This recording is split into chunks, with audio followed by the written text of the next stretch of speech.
coming, or? Where is he? There he is. We just issued a bench warrant for you. All right.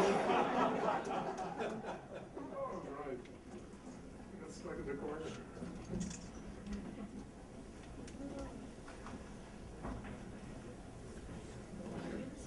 We are so fortunate to have Eric Holder as our Attorney General. He was sworn in on February 3rd. In 1997, Eric was named by President Clinton to be the Deputy Attorney General. He was nominated by the President Reagan to become Associate Judge of the Superior Court of the District of Columbia. He's a native of New York City. He attended public schools there, graduating from Stuyvesant High, where he earned a Regents Scholarship. He attended Columbia and Columbia Law School. While in law school, he clerked at the NAACP Legal Defense Fund in the Department of Justice Criminal Division. Prior to becoming the Attorney General, Mr. Holder was a litigation partner at Covington and Burling. He lives in Washington with his wife, Dr. Sharon Malone, a physician, and their 3 children, and I understand you have a significant chunk of your family delegation here today. My wife has the largest family in the history of the Western world. I suspect half of you are related to her. Where's the Holder family hands? Let's see the Holder family hands.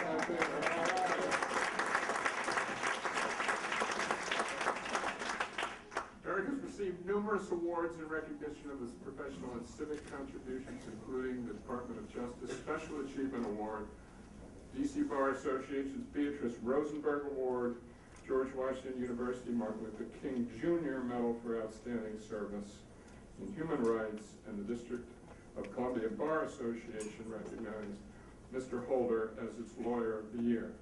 Final note, that's a formal introduction. Personal note, I've worked with the Attorney General when he served under Janet Reno on the comprehensive citywide comprehensive crime prevention program. And I can attest to this. This man is deep, real, and he has a great sense of humor. I know him to be a tough prosecutor, but also deeply and passionately committed to building vital, caring communities that don't produce crime.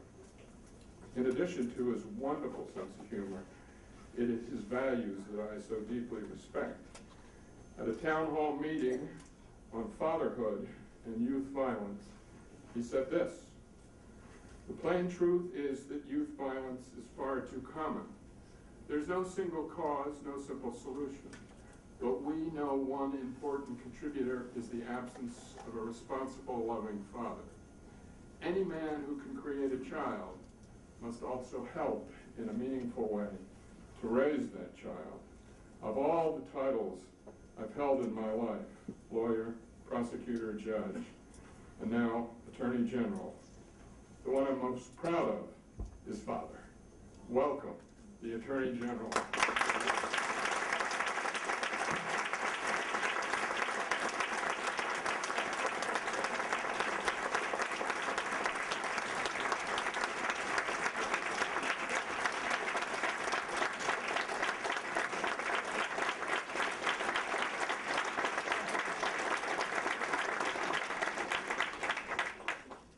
Thank you, Jack, for that kind introduction. Now, see, I'm of an age where an introduction like that, when you talk about all the things that I've done and when I went to school and all that, did you notice what he didn't do?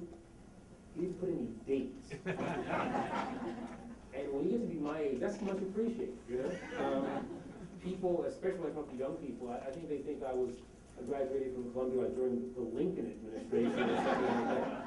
So, Jack, wonderful introduction. I appreciate those kind words, but I also am grateful for your outstanding leadership. Your commitment to the success of this network and to our nation's young people is very clear. Not only have you delayed your retirement, you've also agreed to a demanding travel schedule that takes you across the country and all across this state every month. This is the hardest working man in show business. Your work is making a difference here in California.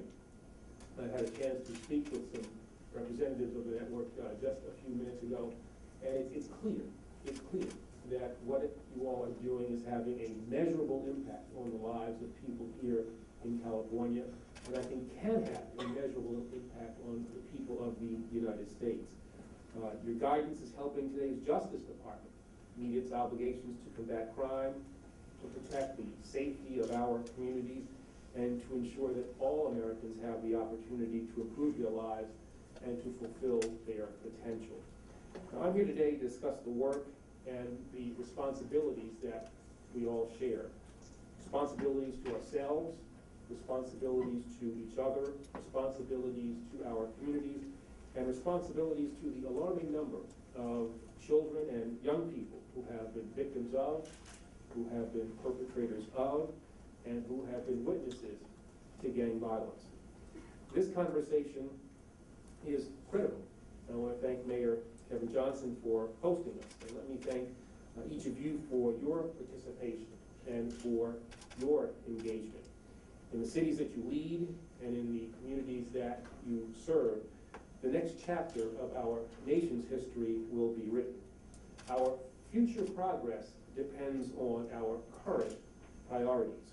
It depends on today's commitment to empowering the next generation of Americans. And it depends on our ability to confront our nation's most overwhelming and intractable challenges, including the prevalence and the consequences of gang activity and the devastating impact of childhood exposure to violence. Now, every person here understands what we are up against, whether you work to shape policy, to create support programs, or to advance policing efforts. Your dedication is inspiring. And I'm grateful that this network brings together such diverse partners. You've proven that to succeed in protecting the safety and the potential of our children. I think that's critical, protecting the potential of our children. We need a variety of perspectives. We need to test multiple strategies. And above all, we need a comprehensive, collaborative approach. By working in partnership, you've helped to create peace in some of California's most dangerous and divided neighborhoods. You've helped enemies find common ground. You've helped to raise spirits and prospects in our most vulnerable communities. And you've lifted up countless young people who were heading down dark, dangerous paths. Quite simply, you all have worked miracles. And that's not an overstatement. You have worked miracles. The mayors, police chiefs, law enforcement officers, service providers, researchers, educators, and donors in this room are innovators in the administration of justice. And I'm grateful to count each and every one of you as a partner. You have provided the Justice Department with valuable insights from the front lines. You've told us what works, and you've also told us what does not work. And you've also told us what we must do to enhance public safety. And as you've created new programs and field-tested new strategies, you've shown that despite the budget and infrastructure challenges that we all face, solutions are still possible.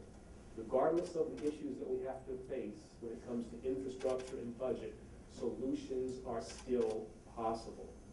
In just 3 years, this network has made meaningful, measurable progress in addressing gang activity and community violence. Each city in this network has developed and implemented a comprehensive strategy, and many have seen crime rates fall, and fall very dramatically. Yes, we should celebrate these achievements, but we also have to face facts. Today, far too many of our children are in need and are in pain. Too many kids have given up on themselves, and they have given in to a life of crime.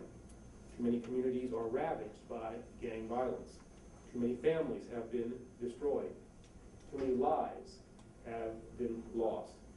Children like 11-year-old Mynisha Crenshaw, who was killed by gang-fueled gunfire in San Bernardino last year, in her own home, as she and her